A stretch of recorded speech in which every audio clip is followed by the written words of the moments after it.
What's it like to be stung by 400 bees? You don't know, and frankly, neither do I. But someone who might do is Zora Jones, who is my latest guest on Line Noise this week. She is back with a wonderful new album. We spoke about that. It's very different, the new album. She does a lot of singing. She does a lot of playing the piano. We spoke about how she's learned to play piano. We spoke about how she's going to be taking it all live and what a massive step it is from her debut album. Line Noise comes to you with the support of Cupra. Please do subscribe and like and all of those various kind of things, because we ask you for a reason. It does make sense. And yeah, now join me for this interview with Zora Jones, which took place in this very studio not so long ago.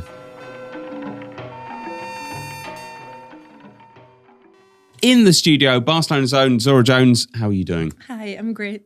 Thank you. Okay. I call you Barcelona's own because we just said off camera, you live here, you consider it home, right? Yeah, absolutely. Yeah, it's my home. It's where I feel most comfortable. You know, it's my city. Is your music quite Barcelona? I don't think so. I have been thinking about my cultural place a lot recently, which is because I haven't been living in my own country for almost 20 years now. So I feel like I'm like in a cultural gray zone in terms of like where I sit, you know, if that makes sense. Your country being Austria? Yes, exactly. And I discovered just the other day you were once a horse riding champion. Yeah. It's amazing. I did that for a long time. I did that from when I could walk until I was 18. And I was competing and stuff, yeah. Like doing jumps and stuff? No, the other thing, I don't know what that's called in English, dressage? Dressage, yeah. That. Oh, where you like, the horse sort of prances around looking good. It's prancing, exactly. Wow. Yeah, I did that. Could you still do it? Like, yeah, for sure. Okay. I mean, I've done it for so long, and I was really professional at one point. I was supposed to go to like the European Championships and stuff, but I didn't have money to do that, so it didn't happen. Damn. But yeah, I don't know. So you were like one of Austria's best?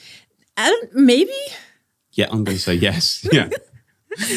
And now you're one of Austria's best musicians.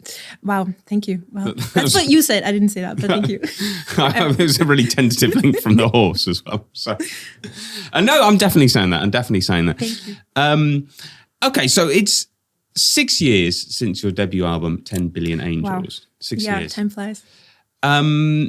Your new album, 50 Bullets to the Heart, comes on, I believe it's September the 6th, although that might be TBC. That is TBC. Right. Yeah, not yet decided either. Okay. It's still a bit of a fluid situation. But sort of round about then-ish. Yeah, I guess you just give that away. Definitely. Okay. Okay. It might around not be. That time. Round about that time. Sorry. Okay. How have you come here? What have the last sort of 6 years been like for you? Wow.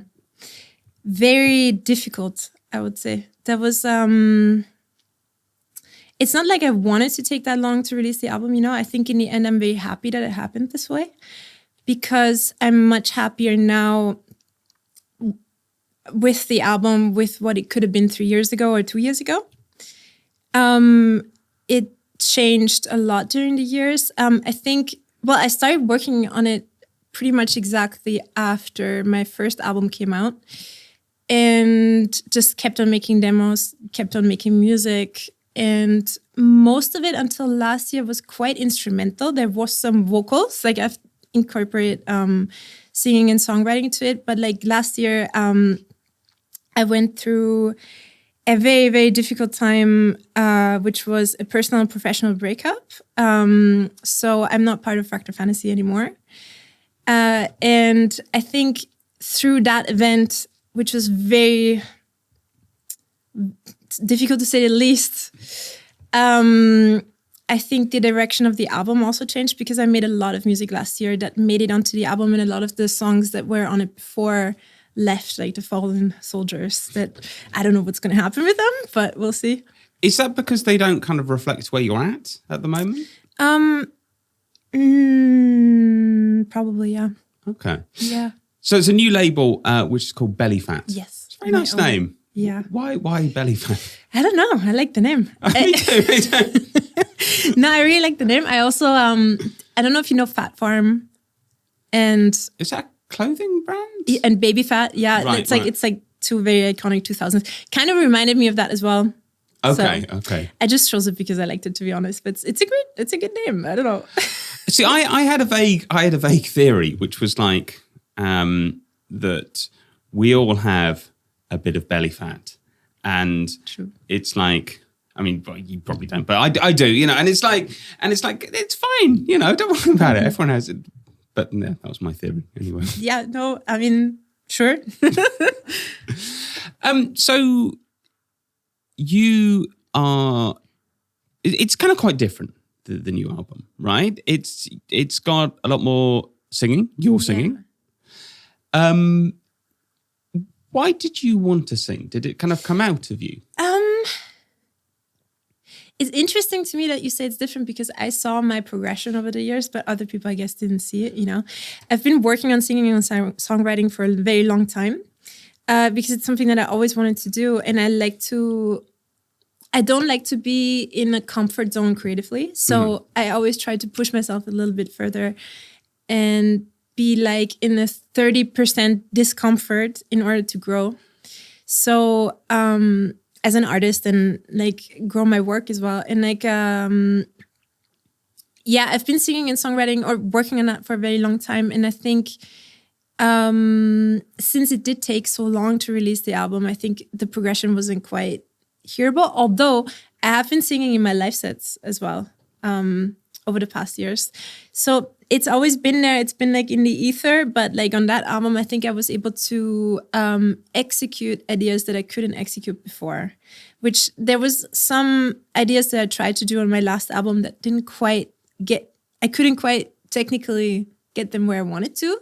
And on this one, I think, there was just a lot of inspiration and also confidence. Because before, I think a good decade before, I was living in a situation where, how do I put this? It was a pretty constant state of fear, insecurity, and all that. So I didn't quite wasn't quite in a situation where I could go where I wanted to go creatively, if that makes sense. It feels like a confident record. Mm-hmm. I mean, the way I see it, the way that I see it is different. And obviously I haven't seen everything that come in between. It's like, it's not like you ever sort of just made club tracks. Yeah. There was always melody and hooks. Mm-hmm. But for me, it feels like this record is even more to the side of melody, hooks and songwriting. Yeah. Was that about right? Yeah, I think so. I actually don't think that my original music has ever been super, super club. I think my edits were. Right. And my DJ sets, obviously. But like, I think my originals were always kind of more like into this weird experiment. Well, in the beginning, quite experimental, then more experimental pop, and now quite experimental pop leaning direction. So I was kind of like just progressively going there in a way. What is pop music for you? That's a good question. I don't know. I actually more so listen to R&B, pop music, but R&B, or R&G. But R&B can be really pop, right? Mm-hmm. I mean, it's got amazing melodies. A lot of it. I guess it's or the R&B or pop music that I enjoy can reach a bigger audience, and also I guess what I enjoy about it too is the stories. Which I love club music, and that's always going to be something I'm going to listen to, enjoy, and produce.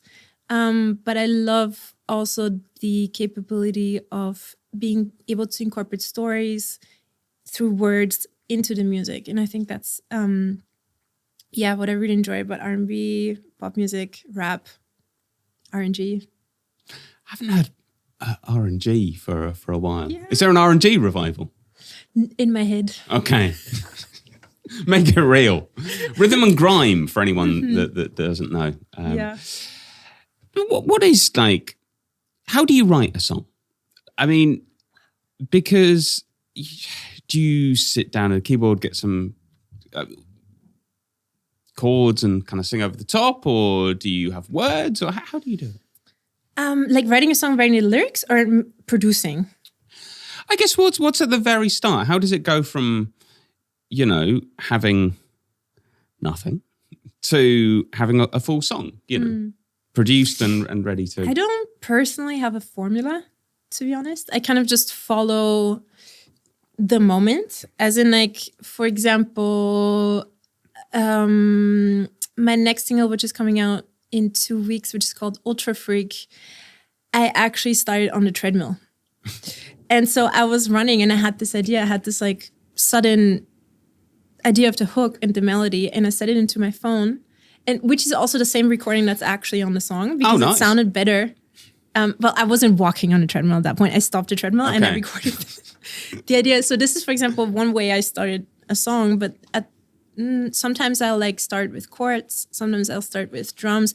It depends on what I'm trying to do in that moment. I'm being much more intentional now with my music and my production than I used to be, where I used to just experiment and see what happens. And now I'm like, okay, I want to make this type of song. How do we get there? Or I follow an idea, like, for example, with Ultra Freak, where like, this is the hook. Let's build a song around it. It always depends for me. And to go behind the scenes, I was at your studio a few weeks ago, a couple of weeks ago, and I saw that you've got like the chords and stuff written out on paper. I do now, yeah, for the live set. Yeah. How does that make you feel to kind of see, like, wow, I wrote this? No, it's so cool. And also being able to play it, it's like incredible, because I produced all this music with the keyboard and my mouse only, like my laptop keyboard, not the actual keyboard. Yeah. And so I was living with Marina Hellop at the time when a lot of the album was produced, and she saw me do that. She saw me clicking in the notes and she got really anxious, and she was like, no, you need to, like, I cannot deal with this. Can we please do some piano lessons? And she's so this is why I always wanted to learn the piano, and I was like, I would love to. And this is why I started to really get into the piano, because I had Marina Hellop as a teacher for a second, you know, which was incredible. So it feels so beautiful to be able to play my own songs on the keys. It's an unbelievable feeling, to be honest. Did you teach her something in return? No. What am I supposed to teach Marina? Like, she's like one of the greatest musicians that I know. She's an absolutely brilliant musician. I don't know, but I'm sure. No, I mean, it was actually really, really cool time, and I think it informed to a certain extent how both of our albums also sound like, because during the production of the songs, we often would go in each other's studio and be like, hey, what do you think of this? Do you like this idea better? What should I do there? What about this melody and stuff like that? And so we would go back and forth and, give each other ideas or feedback. So, yeah. So your influence is also felt on her new album, which is coming out. Yeah, I think so. To a certain extent, like very small. Yeah. You know. See, I've you lived with Marina Hurlip when you first moved back to Barcelona like a year ago. What was it like living together? Was it kind of quite bohemian? And it was what, sorry? Bohemian. I don't know what that means, actually. Sort of like, I could just imagine, two very learned artists, and you're sort of waking up and you're like, well, I've been checking out this, John Cage offcut, and like Marina's like, well, I've been reading Dostoevsky or something like that. And no, just like we're very similar in a way that we're extremely disciplined. We're very focused on our work. So we would just like wake up and I would go to the gym. She would start working. It was just like a very, very intense work environment, I would say, in that sense. And mostly just talking and working around our albums and like personal things that we had going on at the time. But yeah, it was great living with her. It was so fun. I was only supposed to stay there for like a few months, but I ended up staying 10. Because we had fun. I don't know, it was great. It was really nice. Yeah. I'm very lucky to have lived with her and also seen her produce her album, which was incredible and very inspiring. And also for her friendship, which is a big one, yeah. I don't know her, but she seems an absolutely lovely person. She is, yeah. She's an angel, for sure. Another thing we talked about at your studio was you talked about getting off the grid that dance music is obsessed with.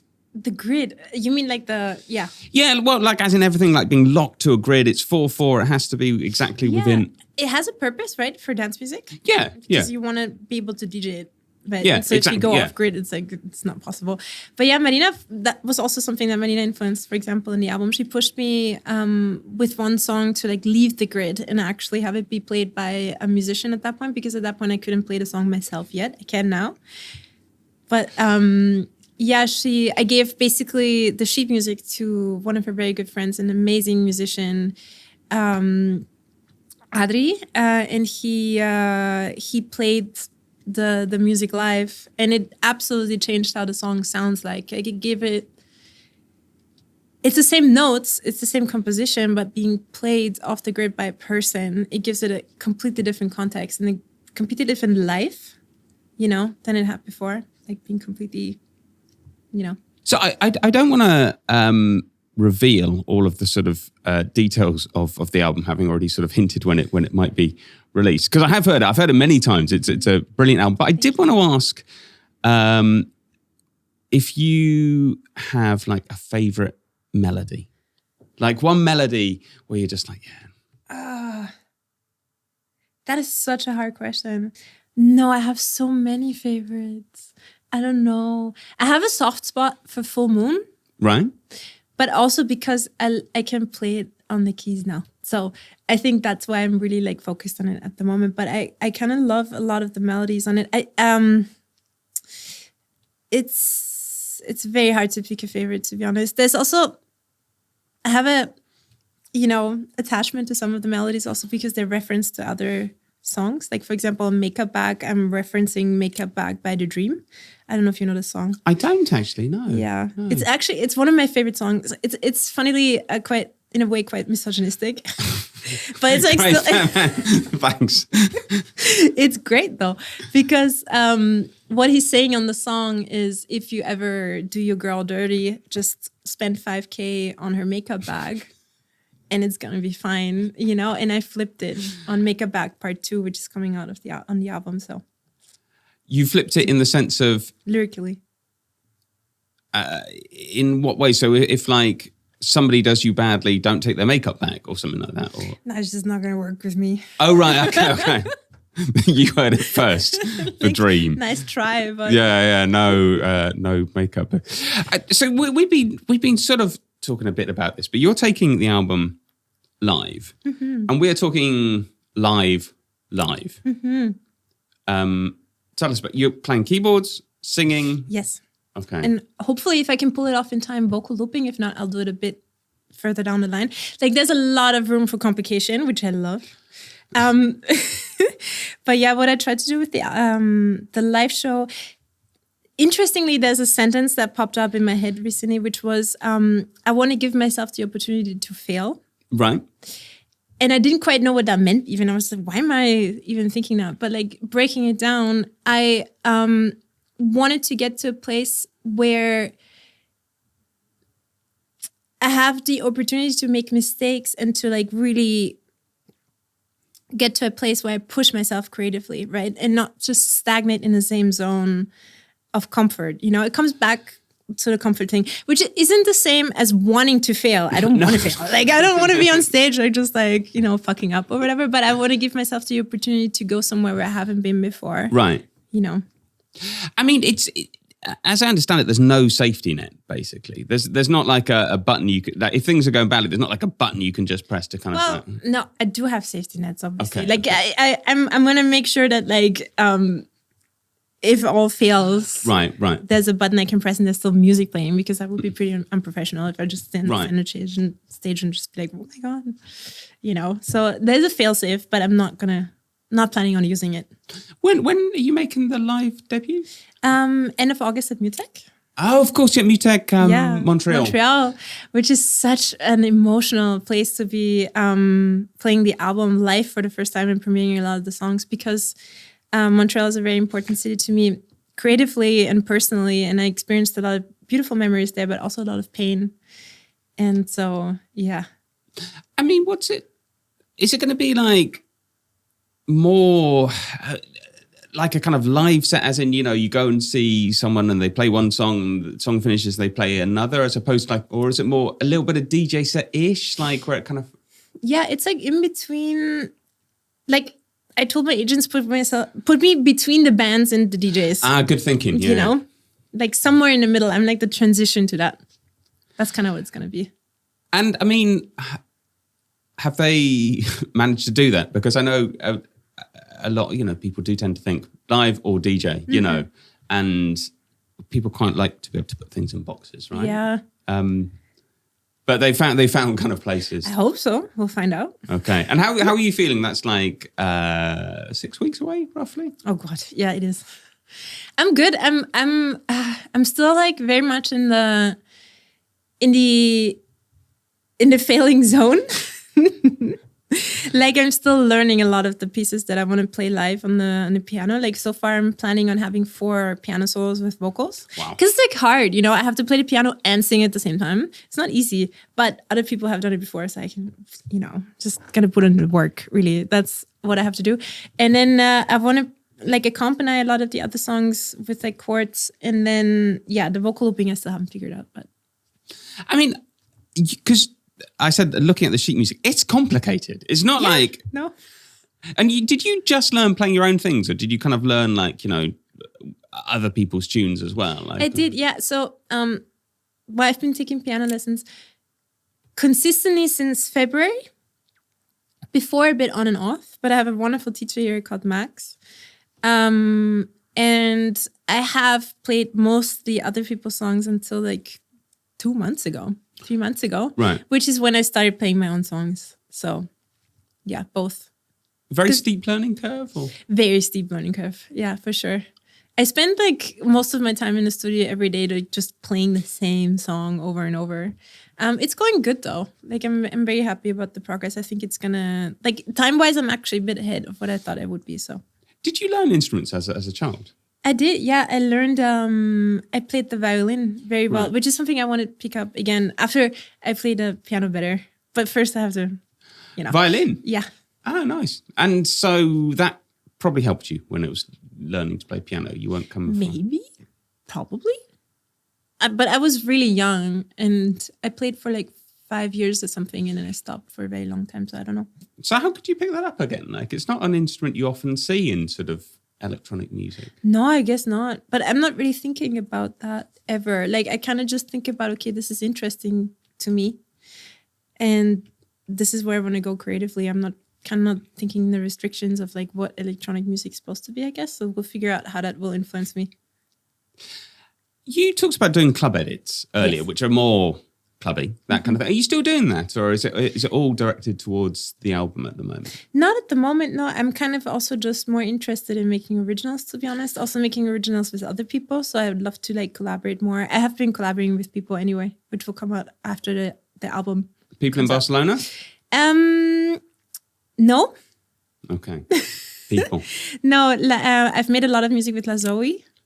She's Barcelona, isn't she? No, she's in Granada. She's from the south. Oh, right. Okay. Yeah. For some reason, I thought she lived here. No, she did live here for a while. Right. With Young Beef back in the day and her son, which is also where we met like 10 years ago. But yeah, I have a collab with more songs with DJ Polo, which I love. Yeah. Collaborating with him is so fun. And Jaro Vandal, I don't know if you know him. No. He's from the Netherlands. Really amazing musician as well.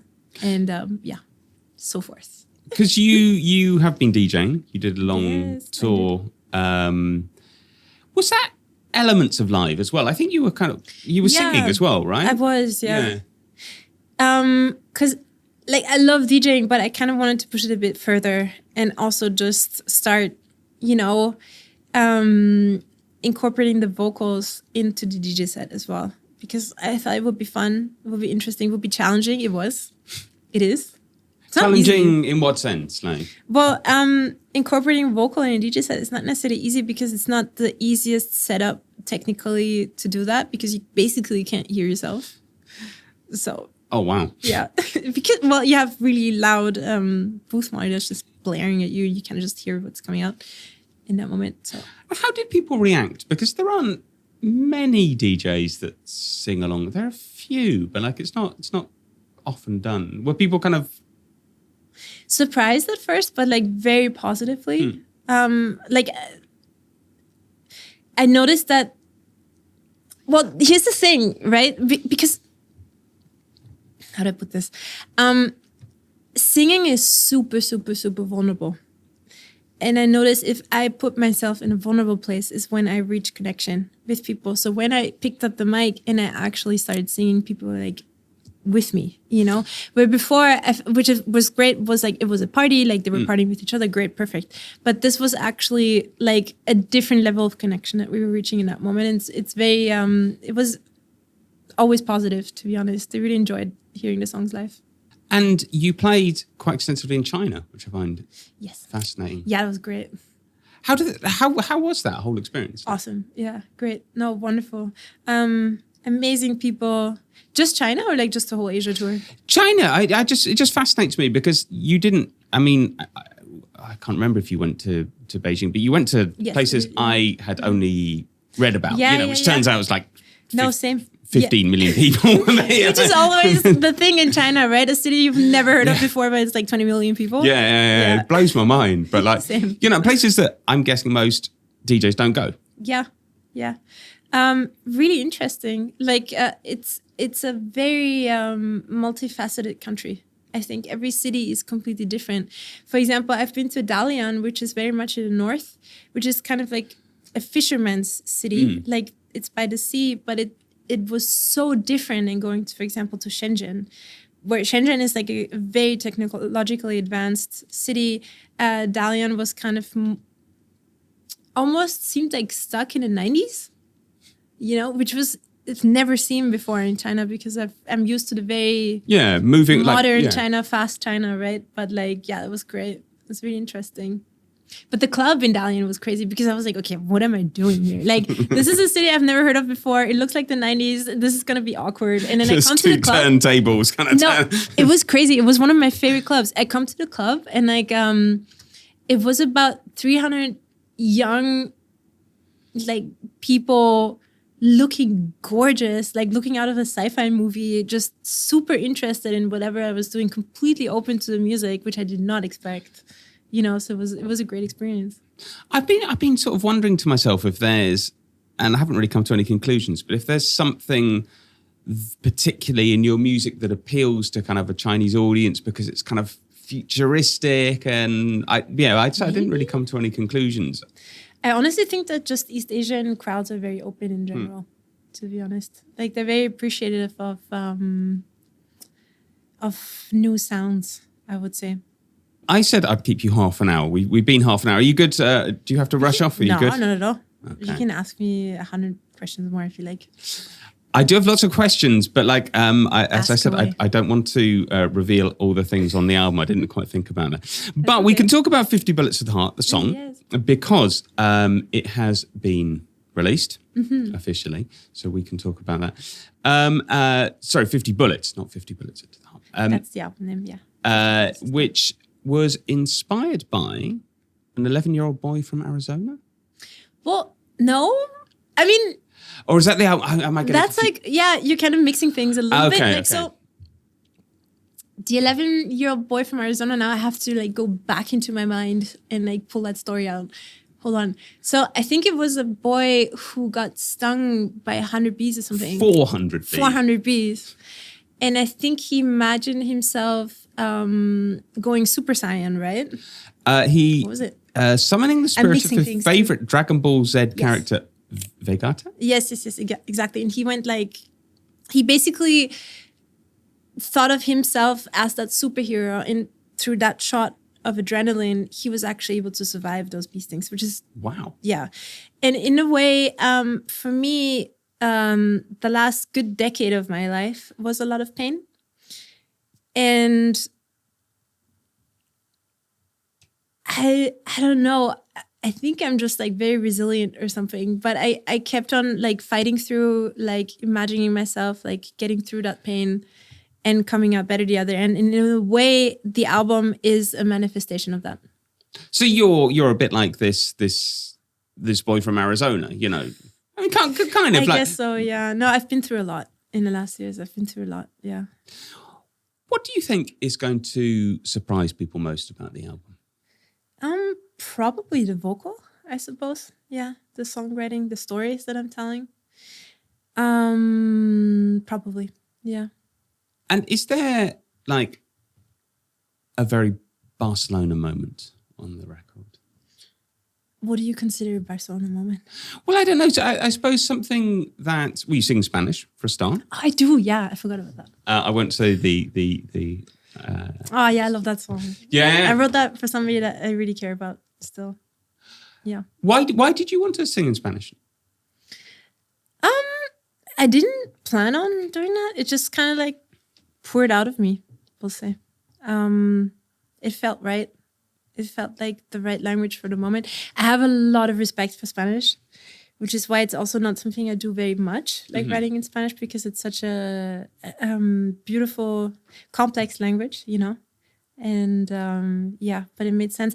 It was an experience I had with somebody it's about an experience with somebody I had in Barcelona around last year, somebody I still really care about.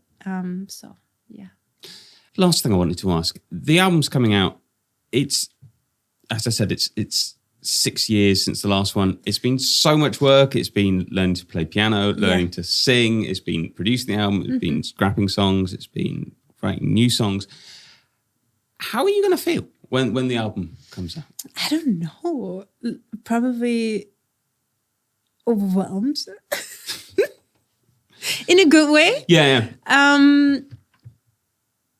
I mean, making an album is kind of like being pregnant and then giving birth when it comes out. I think that's probably what I haven't had kids, but it kind of how it feels like, you know, because like there's so much attention, dedication in like the making of it, you know, and it takes up all of your time. It takes up a lot of your body. Physically, it's very taxing if you work like me, I guess. Other people maybe are a bit smarter with the way they work. I don't know. I'm a bit obsessive. Or lazier, we could say. Yeah, or just different. I don't want to call other people lazy. Yeah. But so yeah, the birth, we'll see. Will probably be very emotional. Because I also, it's like it's my most personal and most vulnerable work, you know. And I'm looking for that vulnerability also. So it will be very overwhelming. Like I noticed when I released 50 Bullets, it felt like almost I had like a vulnerability hangover, you know, because I put myself so much out there. It felt like I'm zipping my heart open and like you guys can just poke around in it. And, you know, that's literally how it felt like. So I guess with the album being 12 songs, is it 12? It's 12. That will feel probably amplified in that way. So. That times 12, that's a lot. Yeah. But I've heard it. It's an absolutely excellent album. Thank you so much. Congratulations. It's, I think it's like, I described it to someone the other day in that for me, it is 100% pop, but it's also 100% club. Wow. I love that. Which makes 200%. No, that's so cool. 200. Let's go. 200. I love that. Thank you. Okay. Appreciate it. Well, thank you so much. Thank you, Ben. That was really fun. Pleasure.